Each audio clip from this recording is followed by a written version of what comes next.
rekan-rekan pengurus NU, kalau saya sudah bodolan, ini rekan-rekan pengurus NU, Muslimat Fatayat, Ansor Pagar Nusa, Sadati wa Sayyidati, Anisati, Ashabi, wa Zumalai, Abna'i wa Banati, Ayyul Hudur. Tanggal 17 Agustus 45 merdeka. Baru 2 bulan, Agustus 13 hari kan ya, sampai Oktober, sampai September, Oktober. Mendengar berita bahwa akan ada pasukan namanya NICA, Netherlands Indies Administration. Mereka tujuan ke sini katanya mau mencari orang-orang Belanda yang tersisa di penjara-penjara di sini yang dipenjara oleh Jepang. Kedatangan mereka itu. Ternyata mereka datang dengan membawa senjata berat. Sampai pesawat tempur. Maka Bung Karno dan Sudirman, Pak Hatta tidak mungkin kalau hanya ingin mencari tahan-tahan Belanda di penjara-penjara bekas Jepang, nggak mungkin. Ini sudah bawa senjata berat, pasti tujuannya lain, bukan hanya itu. Maka musyawarah, gimana nih? Tentara ngelawan, aduh maaf, tentara baru istirahat, baru 2 bulan, capek suruh perang lagi. Jadi gimana? Intifadah. Dikeroyok oleh rakyat pakai bata, batu, kayu, ketepel, namanya intifadah bahasa Arabnya. Bukan perang, bukan, intifadah, ngeroyok. Oke, setuju, intifadah. Tapi yang bisa menggerakkan masyarakat supaya intifadah siapa? Yang suaranya didengar. Ayo intifadah yuk. Orang semua ikutin siapa? Nah, Kiai Haji Hashim Asy'ari. Itu pasti didengar suaranya. Maka Bung Karno, Pak Hatta, dan Sudirman ngutus orang menghadap Kiai Hashim Asy'ari di Tebuireng, menyampaikan salam 3 pemimpin nasional, dan pertama menanyakan tentang hukumnya membela tanah air. Paham tanah air betul? Paham tanah air betul? Lemah karo banyu. Iya, yang dibela lemah karo banyu, bukan agama, bukan. Lemah karo banyu yang dibela, bukan agama. Hashim Asy'ari mengumpulkan kiai-kiai dari Banten, Menes, Pandeglang, Kiai Abdurrahman, dari Jakarta Betawi Guru Marzuki Cipinang, dari Bogor Abdul Hamid Ajengan Pagentongan, dari Cirebon Kiai Abbas Buntet, Kiai Satori Arjayunangun, Kiai Amin Babakan Ciwaringin, dari Semarang Kiai Ridwan Lasem Bamasum, Kudus Raden Asnawi Kudus, Cepu Kiai Ihsan, kumpul sedaya datang, Kiai Mahfud Siddiq segala macam dari Jember, kumpul di Tebuireng tanggal 20 Oktober. Akhirnya musyawarah, keputusannya sepakat kiai-kiai, fatwanya membela tanah air fardu ain. Setiap orang wajib kudu sholat. Gede ciri tuan nom pinter bodoh, sugih melarat, kabeh wajib bela tanah air. Karena itu mempertahankan hak kita. Maka diulang lagi penegasan Kiai Hashim Asy'ari, hubbul waton minal iman, nasionalisme bagian dari teologi. Anda nasionalis harus beriman pada Tuhan, harus bertuhan. Anda bertuhan beragama harus nasionalis. Satu-satunya ulama di dunia yang menggabungkan antara teologi dan nasionalisme, hanya Kiai Hashim Asy'ari. Di Timur Tengah betul nonton. Di negara Arab gak ada, percaya dulu lah, kalau lawas di Timur Tengah lah, kalau lawas, terus tahun setengah. Di Timur Tengah tidak ada. Kalau ulama bicara Islam saja, yang pemerintahnya Jamal Nasir, Anwar Sadat, Hafid Asad, Saddam Hussein, Habibur Ghaibah, Ja'far Numeri, Muammar Gaddafi, Abdul Salam Jalud, hanya bicara nasionalis saja, gak pernah bicara agama. Yang agama saja, yang nasionalis saja. Di Indonesia satu-satunya tokoh Islam Kiai Hashim Asy'ari yang menyatukan, tidak membeda-bedakan antara semangat berjuang membela agama dan semangat berjuang membela negara. Wajib, bela agama wajib, fardu ain, bela negara ya wajib fardu. Faman mata li ajli watanihi mata syahidan. Barang siapa mati karena membela tanah air, syahid. Bodoh kalau membela agama. Ya Allah. Barang siapa berkhianat kepada tanah airnya, jadi secunguknya Belanda, secunguknya Jepang, halal damu, boleh dibunuh. Tapi nggak mengkafirkan, Mas ternyata kafir ke uang. Tapi dibunuh boleh, yang menjadi anteknya Belanda atau Jepang. Walhasil tanggal 10 November sudah siap-siap mau perang. Nikah datang, Kiai Hasyim Asy'ari menunjuk komandan perangnya, Kiai Abbas Buntet. Saya baru tahu belakangan. Saya kira dulu Kiai Wahab, ternyata Kiai Abbas. Kiai Wahab itu wakil malah. Mengambil markas di desa Siwalan Kerto. Nggih. Pendiri Waru ya, Waru. Nah, Siwalan Kerto Waru. Sekitar desanya Khofifah pada situ ya. Terjadi peperangan yang tidak seimbang. Walaupun kita korbannya banyak, konon kurang lebih 20.000, tapi kita menang. Brigjen Malabi yang dari Inggris komandannya itu, tanggal 10 November hari pertama perang, mobilnya meledak. Malabi mati, supirnya mati, ajurnya mati. Yang masang bom bukan tentara, santri Tebuireng namanya Harun. Sayang Harun orang Melayu, malah pengen beruh hasilnya dikira mercon, mati bareng akhirnya Harun juga. Mati syahid Harun itu. Diganti oleh penggantinya Brigjen Mansrah. Hari itu juga mati lagi Brigjen Mansrah itu. Walhasil kita menang, dan konon katanya Kiai Abbas Buntet bisa menjatuhkan 3 pesawat. Pakai apa? Pakai biji tasbih. Pesawat datang mau ngebom, dipatahkan 1 biji tasbihnya, dilempar, pas kebetulan mesinnya rusak, jatuh. Datang lagi mau ngebom lagi, patah lagi, pas pilotnya mabok minum arak lah, jatuh. Yang ketiga bahan bakarnya habis, jatuh. Walhasil percaya monggo betul-betul menopo, Kiai Abbas Buntet Cirebon bisa menjatuhkan 3 pesawat tempur. Percaya betul. Nah, salah satu biji tasbihnya itu dihadiahkan kepada Gus Dur ketika muktamar Cipasung oleh Kiai Abdul Abbas di Hotel Sheraton kamar 218. Tapi Intel tahu. Ya Allah, Abbas dipanggil sampean ngasih batu anti peluru kepada Gus Dur di kamar ini jam sekian malam ini. Hebat, Intel hebat. Waktu itu muktamar Cipasung itu. Alhamdulillah. Walhasil itulah jasa besar, andil besar para kiai ulama, terutama Hadratus Syekh Kiai Hasyim Asy'ari dan kiai-kiai yang lain. Seandainya kalah, sejarah akan berubah.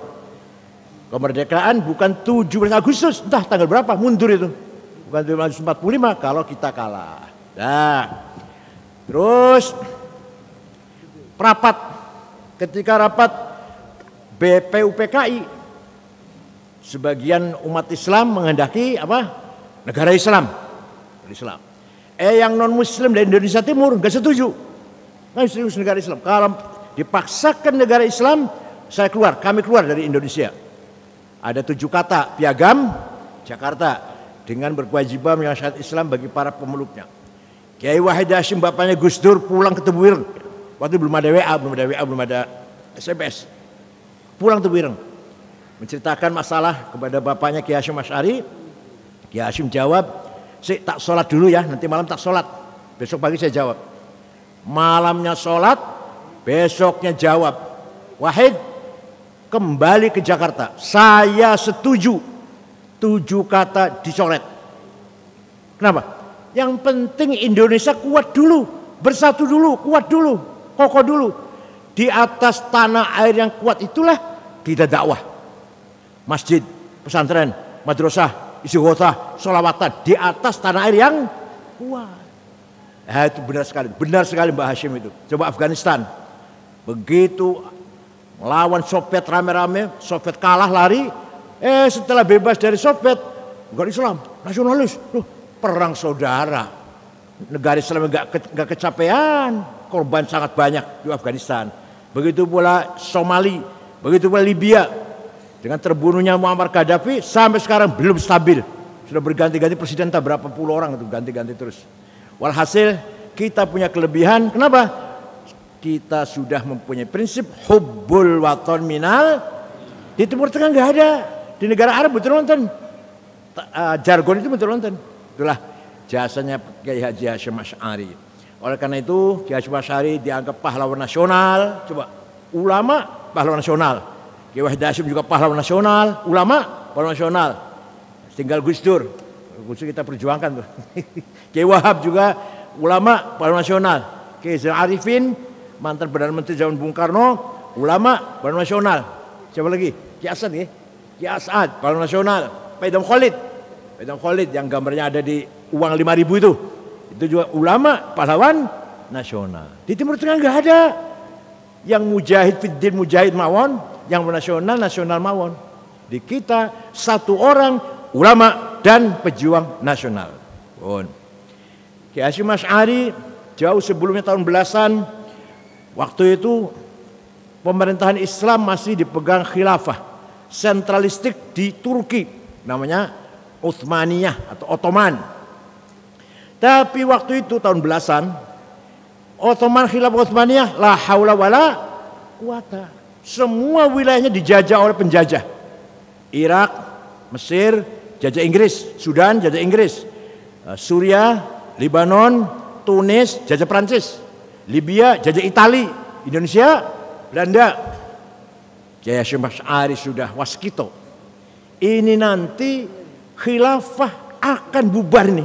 Khilafah akan bubar nih. Kalau nanti khilafah itu bubar, maka akan berdiri negara sendiri-sendiri. Kalau sudah berdiri negara sendiri-sendiri, negeri Jawi ini jangan sampai negara yang sekuler. Kalau bahasa sekarang sekuler, bahasa waktu itu apa ya? Negara yang tidak beragama lah. Maka itulah asal usulnya Kiai Hasyim Asy'ari mengeluarkan hubbul waton minal iman. Betul. Tahun 1924 Khalifah Utsmani Abdul Majid dilengserkan oleh Mustafa Kamal Ataturk. Berdiri negara Turki modern, nasionalis, sekuler. Pakai kopiah putih nggak boleh. Di dalam masjid boleh, di luar nggak boleh. Pakai gamis nggak boleh. Nama nggak boleh Arab ke Arab-Araben. Apa? Misalkan Recep Tayyip, nggak boleh. Recep Tayyip itu Arab itu. Khadijah Cetice, Ali Alija, apa lagi? Muhammad Mehmed. Walhasil itu kan kalau Muhammad bahasa Arab, kita bukan orang Arab katanya. Kita orang Turki bukan orang Arab. Jangan Muhammad, Mehmed. Gambar-gambar khalifah Utsmani buang, dilarang dipasang. Malah sholat azan diganti pakai bahasa Turki. Itu di Ankara, di Istanbul enggak, di Ankara ibu kota, memindahkan ibu kota dari Istanbul ke Ankara. Azan tidak boleh bahasa Arab, bahasa Turki. Allah Maha Besar gitu. Kemudian gamis, kopiah putih gak boleh dipakai di luar. Kalau dalam masjid boleh. Jadi orang kalau sholat masjid pakai gamis, setelah sholat tinggal di masjid. Itu sekularisasi. Kementerian Auqaf dan Kementerian Haji dibubarkan. Orang mau pergi haji silahkan, nggak silahkan. Negara tidak memfasilitasi Turki itu. Dari tahun 24 sampai tahun 75 seperti itu. Nah, wilayah-wilayah gimana nih? Ini Turki merdeka Turki. Yang wilayahnya gimana? Irak, Suriah, Mesir, Sudan, Tunis, Aljazair, Libya. Gimana itu? Terserah karep-karepmu kono. Khilafah bubar, umat Islam di bawah penjajah, tidak ada komandan sama sekali. Pertama kali ada partai politik Arab adalah partai politik Ba'ath, sosialis sekuler. Pendirinya orang beragama Kristen Ortodok dari Damaskus. Namanya siapa? Mitchell Aflaq. Mitchell Aflaq membentuk partai politik untuk melawan penjajah. Lahirlah partai politik Ba'ath, mengkader pemuda-pemuda Arab dari Irak, Bukan Qasim, Saddam Hussein, Hasan Bakar, dari Suriah, Hafid Asad, dari Mesir, Ibnu Urabi, Sa'ad Zaghloul, Jamal Nasir, Muhammad Najib, dari Sudan, Ja'far Numeri, dari Libya, Abdul Salam Jalud, Muammar Gaddafi, dipompa semangat merebut kemerdekaan tanah air, melawan penjajah. Sementara itu semangatnya itu. Jadi beda, apa bedanya? Kalau kita hubbul watan iman, bukan hanya karena ingin melawan penjajah. Bahasa Masyari, hubbul watan iman, bukan hanya karena ingin melawan penjajah. Kalau ini Arab ini hanya karena ingin melawan penjajah, ingin memompakan semangat lawan penjajah dengan semangat nasionalisme. Ringkas cerita, lahirlah partai politik sekuler. Sekulernya nggak bahas agama, nggak peduli agama Islam tapi nggak peduli. Itulah. Pendirinya namanya Mitchell Aflaq itu adalah menantunya Golda Meir. Golda Meir itu apa? Perdana Menteri Israel pertama. Itu menantunya itu. Setelah itu baru ulama sadar, orang lain bikin partai, masa kami nggak bikin partai? Bikin. Lahirlah partai Ikhwanul Muslimun tahun 37. Pendirinya ulama Sunni Ahlussunnah Jamaah, namanya Syekh Hasan Al-Banna. Dan cabang dibuka di Sudan, di Suriah, cabang-cabang Ikhwan Muslimun. Ayo kita bangkit, kita melek, kita sadar, kita melek dong. Jangan lempem lah gitu. Tahun 41 ada pemuda Ikhwan Banser, kalau kita Banser barangkali, membunuh Perdana Menteri Mesir yang dibunuh namanya An-Najrasi. Hasan Banna marah sambil menangis. Bukan begini caranya berjuang. Bukan seperti ini kamu radikal dan teroris caranya berjuang Islam. Bukan ini yang saya maksud. Akhirnya betul. Kamu itu bukan bunuh Najrasi, bunuh saya kamu itu. Tidak lama tahun 44 Hasan Banna terbunuh.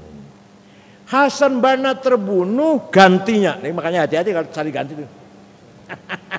Cari ganti hati-hati. Paham betul? Cari ganti ketua itu juga hati-hati. Paham betul? Gantinya Said Qutb. Said Qutb bukan Al-Azhar, Cairo University. Bukan ulama, jurnalis, wartawan. Tapi yang alim sih alim. Beliau punya ide besar, gagasan besar. Apa? Gagasan besar baru ini. Yang namanya jahiliyah itu bukan buta huruf primitif, bukan.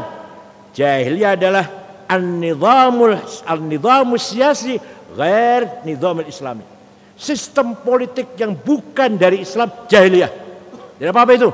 Komunisme, jahiliyah. Sosialisme, jahiliyah. Sekularisme, jahiliyah. Nasionalisme, jahiliyah. Enggak, karena datangnya bukan dari Islam. Memang iya. Nasionalisme itu datang dari Perancis. Namanya Ernest Renan. Itu orang pertama kali punya ide nasionalisme. Dalam bukunya ditulis tahun 1895, What is a Nation. Jadi nasionalis itu gagasan orang luar, bukan dari Islam, bukan.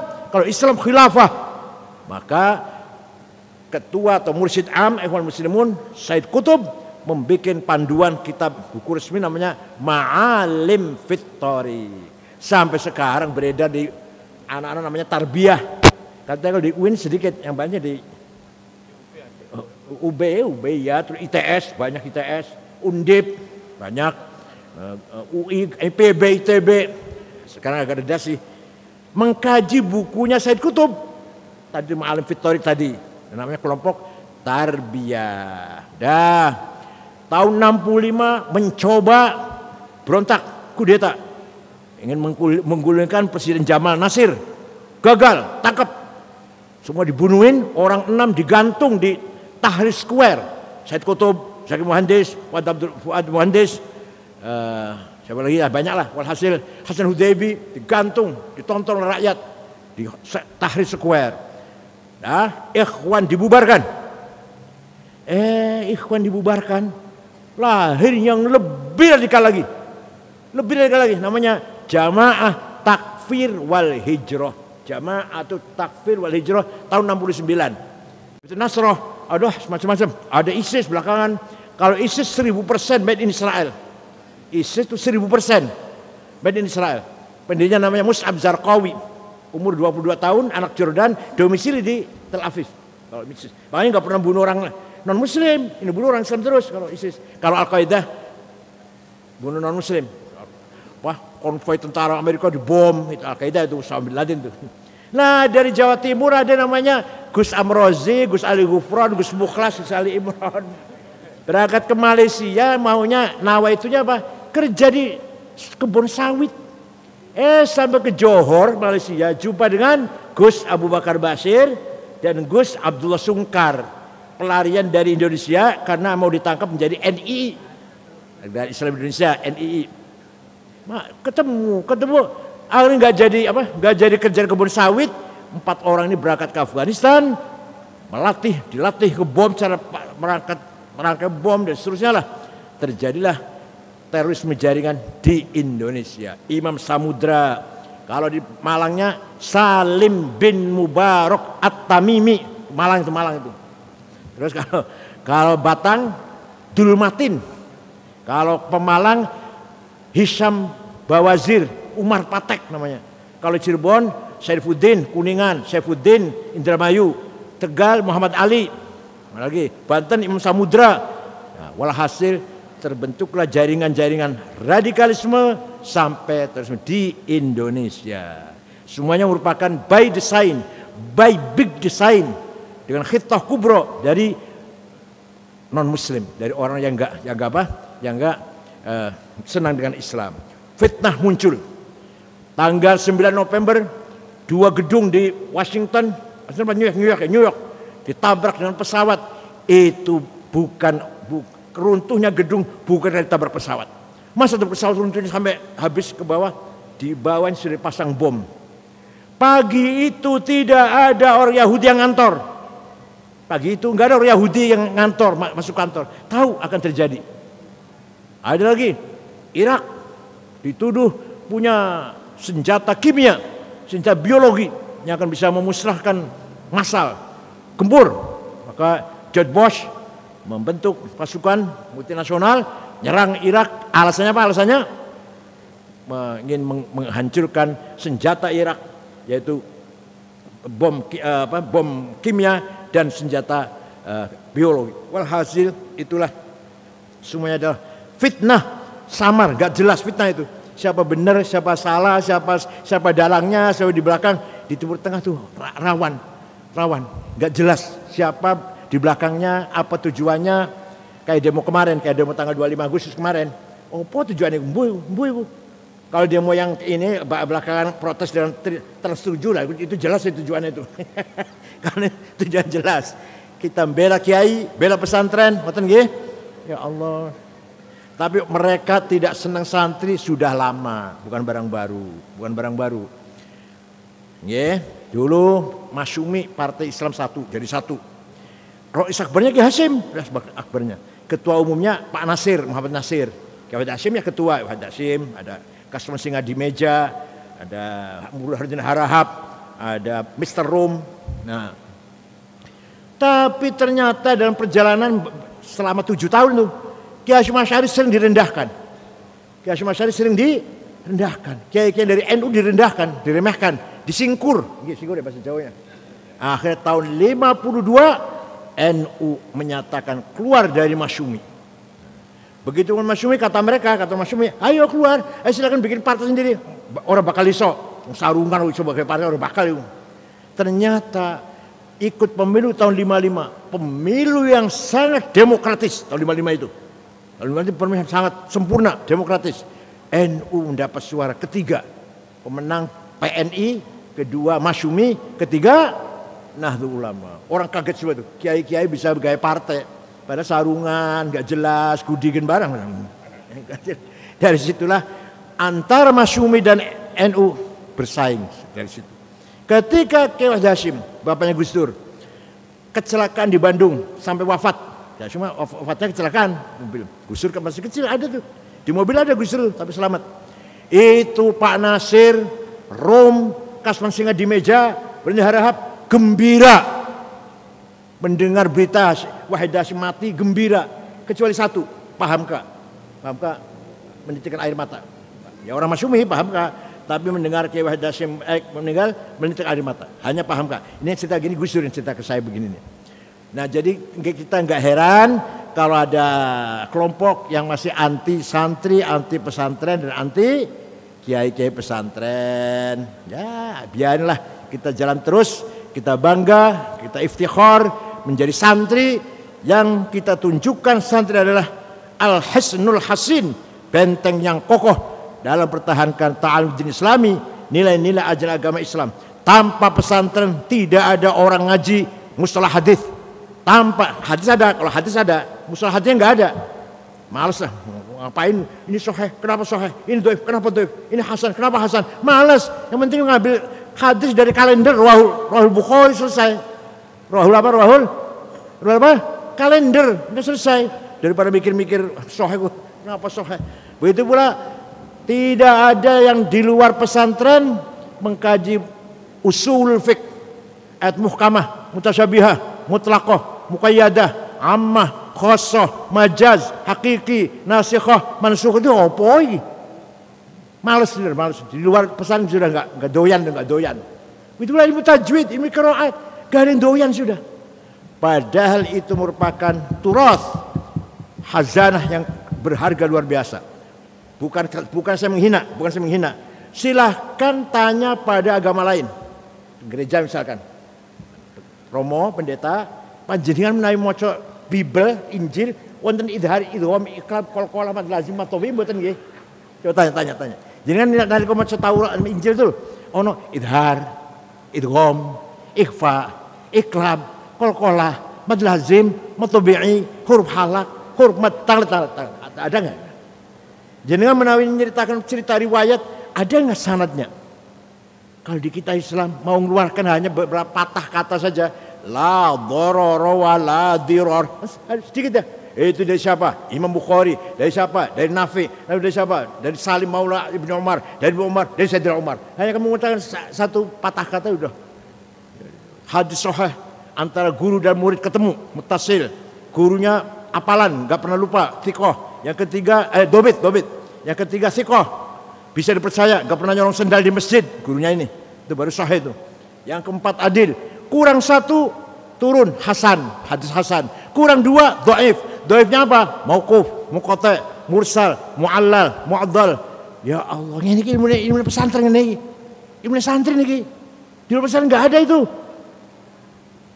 Zaidut Tawil Abyadu ibn Maliki fi baitihi bil amsi kana muttaqi biyadihi sayfun lawahu faltawa fadhi maqulatun asrun sawa.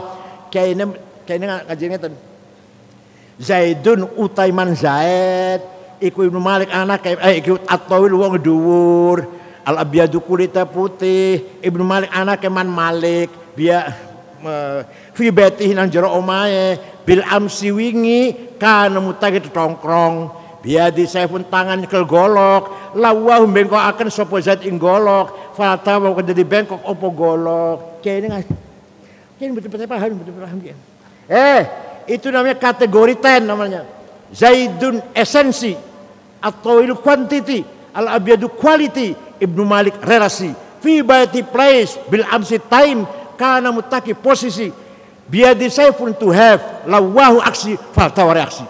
Ya Allah dikira ibu santri orang ngerti ngono apa? Belum lagi bicara analogi. Kias ada 9. Aulawi, Burhani, Mantiki, Jadali, Istiqra'i, Tamthili, Khitobi, Sya'ri, Iqna'i. Ayo. Narkoba, sabu-sabu, haram apa halal? Haram apa halal? Oh berani yang haram kan di Quran ada? Ayat Qurannya wonten? Enggak ada. Hadis wonten? Enggak ada. Ijma ulama. Tegas. Nah sabu-sabu haram. Wonten? Enggak ada. Maka harus pakai kias. Namanya kias burhani. Ada muskirun. Ini barang mabuk. Itu namanya muqaddimah sughra. Premis minor. Wa kullu muskirin khamrun. Setiap mabukan berarti masuk golongan khamr. Namanya muqaddimah kubra. Premis major.